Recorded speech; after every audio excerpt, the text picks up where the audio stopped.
اعوذ باللہ من الشیطان الرجیم بسم اللہ الرحمن الرحیم ولیکن از قسم بدعت حسنہ خواہد بود بلکہ در حقیقت سنت اشد المعاد جلد اول 125 صفحہ وہ سبحانہ تعالی عالم۔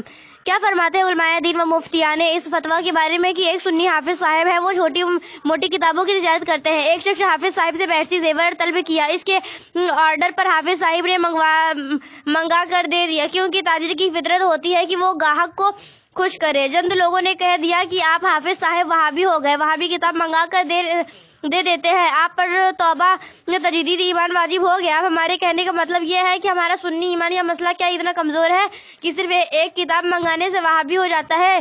یا وہابی دراصل وہ ہے جو وہابی عقیدت دل میں جمائے اور اس پر عمل کرے اور اس کی تبلیغ کرے۔ خلاصہ فرمائیے کیا واقعی حافظ صاحب وہابی ہو گئے اور توبہ تجدید ایمان ان پر لازم ہو گیا؟ مہربانی ہوگی جواب۔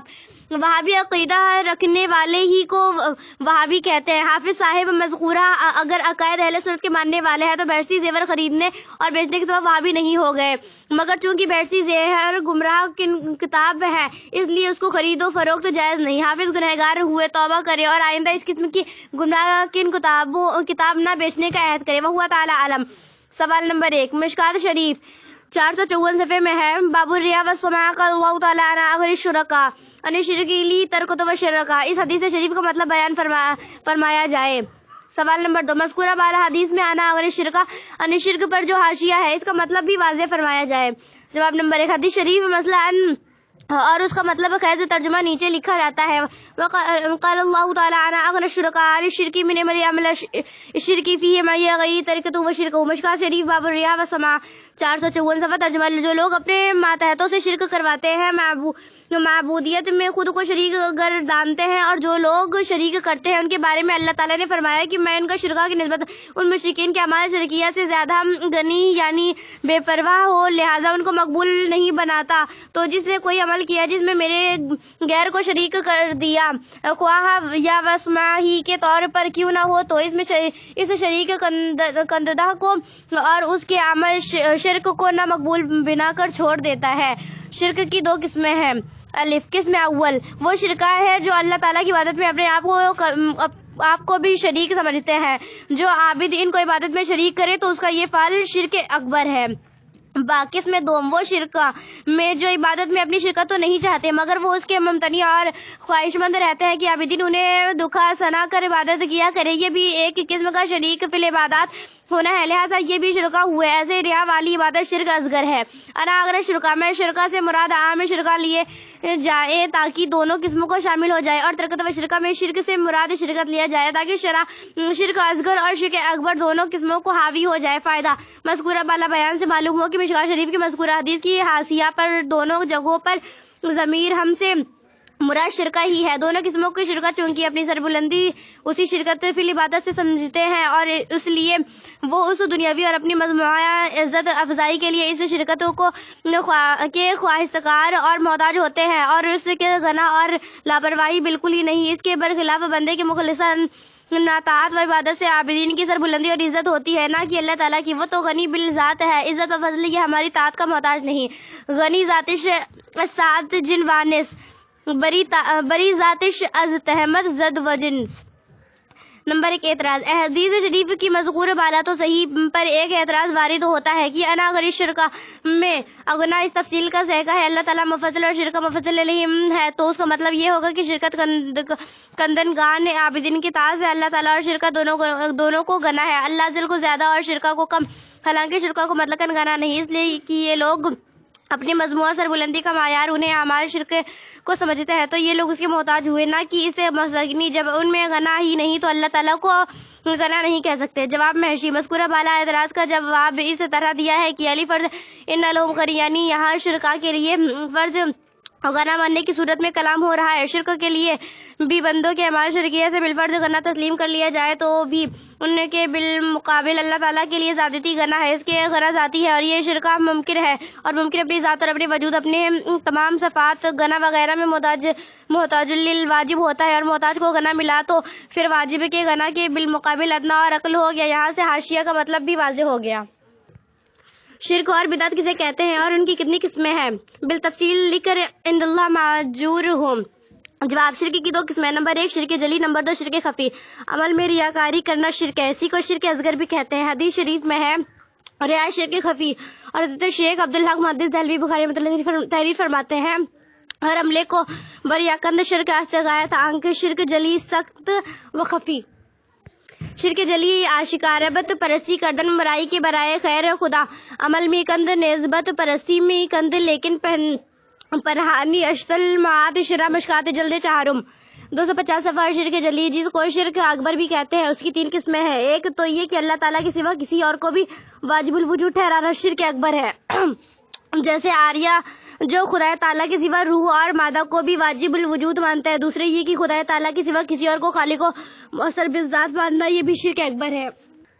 جیسے ستارہ پرستوں کا عقیدہ کہ عالم کے تغیرات ستاروں کی تاثیرات سے ہے اور ستارے مؤثر بالذات ہے، کسی کے محتاج نہیں۔ تیسرے یہ کہ خدا عز و جل کے سوا کسی اور کی عبادت کرنا، یہ اسے مستحق عبادت سمجھنا، جیسے بت پرست جو بتوں کی عبادت کرتے ہیں اور ان کو پرستش کا مستحق سمجھتے ہیں، یہ بھی شرک اکبر ہے۔ اور جب متعلق شرک بولا جاتا ہے تو اکثر یہی شرک اکبر ہی مراد ہوتا ہے۔ محقق الاطلاق حضرت شیخ عبدالحق محدث دہلوی بخاری رحمۃ رضوان تحریر فرماتے ہیں شرک 7 قسم 7 در وجود در خالقیت در عبادت اشتر معاد جلد اول 72 صفحہ۔ حضرت علامہ سعد الدین تفتازانی رحمۃ اللہ علیہ تحریر فرماتے ہیں الاشراک ہوا اثبات الشریک فی الوحیہ بمعنی جوب الوجود کمال للمجوس البان استحقاق العباد کمال بعد الاسنام شرح عقائد نسبی 61 صفحہ۔ اور بدعت وہ اعتقادیہ عمل ہے جو حضور سید عالم صلی اللہ علیہ وسلم کے زمانے حیات ظاہری میں نہ تھے، بعد میں ایجاد ہوئے۔ یعنی بدعت کی 2 قسمیں ہیں، بدعت اعتقادی اور بدعت عملی۔ بدعت اعتقادی وہ بڑے عقائد ہے جو حضور علیہ السلام کے بعد اسلام میں ایجاد ہوئے، جیسے وہابیوں دیوبندیوں کا یہ عقیدہ کہ خدا تعالیٰ جھوٹ پر قادر ہے، بدعت اعتقادی ہے۔ اور بدعت عملی ہر وہ کام ہے جو حضور علیہ السلام کے زمانے پاک کے بعد ایجاد ہوا، خواہ وہ دینی ہو یا دنیاوی، اور خواہ وہ کام صحابہ کرام کے زمانے میں ہو یا ان کے بعد۔ ارشاد المعاد جلد اول 125 صفحے میں ہے بدا کی ہر چیز پیدا شدہ بعد از پیغمبر علیہ السلام بدعت 7، یعنی جو چیز حضور علیہ السلام کے بعد پیدا ہوئی وہ بدعت ہے۔ چنانچہ حضرت فاروق اعظم رضی اللہ عنہ نے تراویح کی باقاعدہ جماعت مقرر کرنے کے بعد فرمایا نعمت البدعۃ الحاضی مشکات 115 صفحہ۔ لیکن عرف عام میں ایجادات صحابہ کو سنت صحابہ کہتے ہیں، بدعت نہیں کہتے ہیں۔ شطر المعاد میں ہے انچہ خلفائے راشدین کردہ باشند اگرچہ با مانے کی در زمان حضرت صلی اللہ علیہ وسلم نبوت بدعت ست، لیکن قسم بدعت حسنہ خواہد بود، لیکن بلکہ در حقیقت سنت ست۔ پھر بدعت عملی کو 3 قسمیں ہیں، بدعت حسنہ، بدعت سیاح اور بدعت مباحہ۔ بدعت حسنہ وہ بدعت ہے جو قرآن و حدیث کے اصول و قواعد کے مطابق ہوا اور انہی پر قیاس کیا گیا ہو۔ اس کی 2 قسمیں ہیں، اول بدعت واجبہ، جیسے قرآن و حدیث سمجھنے کے لیے علم و نحو کا سیکھنا اور گمراہ فرقوں پر رد کے لیے دلائل قائم کرنا۔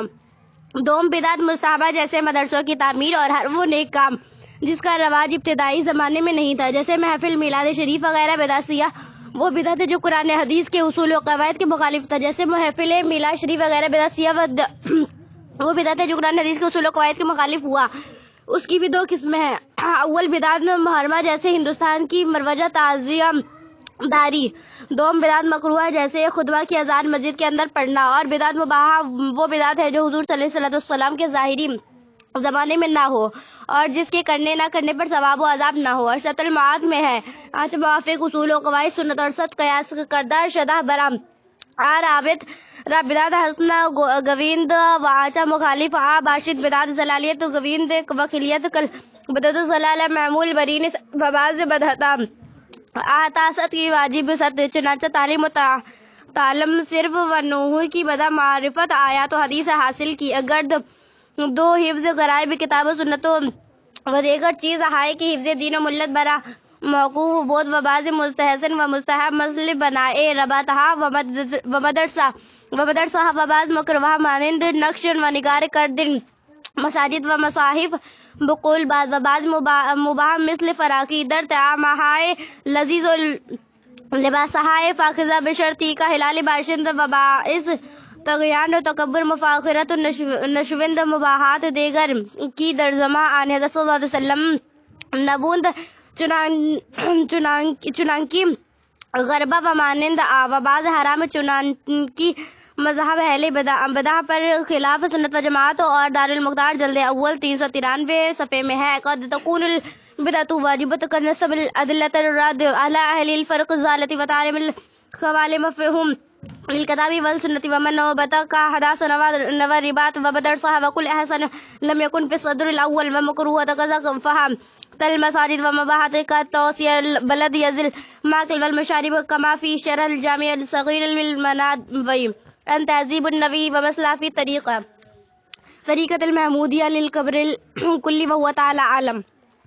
حضرت نے اپنے رسالے 8 مسئلے کا میں کاکا نہ فیصلہ میں بدعتوں کے رواج کے تحت مخالفین پر معارضہ قائم کرتے ہوئے روزہ کے افطار کی دعا اللہم لک صمت و بک آمنت و علیک توکلت و علی رزقک افطرت کو بھی بدعت لکھا ہے. حالانکہ امام احمد رضا بریلوی علیہ رحمۃ رضوان نے فتاوی رضویہ جلد 4 65 صفحے پر تحریر فرمایا ہے. ابو داؤد ان معاذ بن زہرۃ عنہ باللغوی عن النبی صلی اللہ علیہ وسلم کان الفطر قال اللہم لک صمت و علی رزقک افطرت، جس سے معلوم ہو کہ حضور صلی اللہ علیہ وسلم افطار کے وقت دعا پڑھتے تھے تو وہ بدعت کیسے ہوئی؟ جواب میں کہا فیصلہ میں جو لکھا گیا ہے وہ صحیح ہے. بے شک اللہم لک صمت و بک آمنت و علیک توکلت و علی رزقک افطرت لفظوں کے ساتھ افطار کی دعا پڑھنا جیسا کہ عام طور پر رائج بھی ہے بے اصل ہے، بدعت ہے اور اس بدعت پر مخالفین کا بھی عمل ہے. البتہ حدیث شریف میں جو الفاظ مذکور ہے یعنی اللہم لک صمت و علی رزقک افطرت سنت ہے، بدعت نہیں. امام المحدثین حضرت ملا علی قاری رحمۃ اللہ رضوان تحریر فرماتے ہیں وَإِمَّا اشْتَهَرَ الْأَلِلْأَسْرَةِ اللہم لک صمت و بک آمنت علی رزقک افطرت فزیادت و بک آمنت لا حصل لها وان کان معنی صحیح وکذا زیادہ وعلیک توکلت مرقہ جلد ثانی 515 صفحہ وہو تعالی علم بالصواب.